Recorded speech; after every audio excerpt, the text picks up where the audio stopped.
Hello everyone, vitamin ഡിനെ പറ്റി ഇപ്പോൾ വളരെ ഹൈപ്പുള്ള ടൈമാണല്ലോ. അപ്പോൾ വൈറ്റമിൻ ഡിനെ പറ്റി പറയുമ്പോൾ നമ്മൾ ജനിക്കുന്ന മിനിറ്റ് മുതൽ മരിക്കുന്ന ആ സമയം വരെയും വൈറ്റമിൻ ഡി വളരെ പ്രാധാന്യമുള്ള ഒരു വൈറ്റമിനാണ്.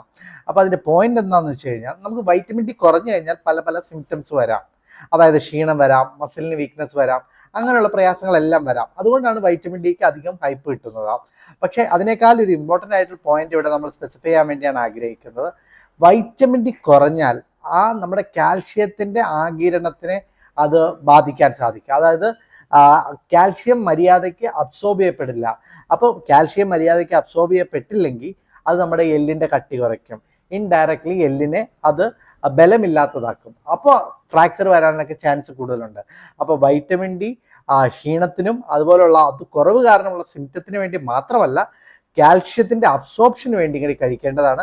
അതുപോലെ തന്നെ നമ്മുടെ ബോൺ ഹെൽത്തിന് വളരെ ഇമ്പോർട്ടൻ്റ് ആണ് വൈറ്റമിൻ ഡി. Thank you.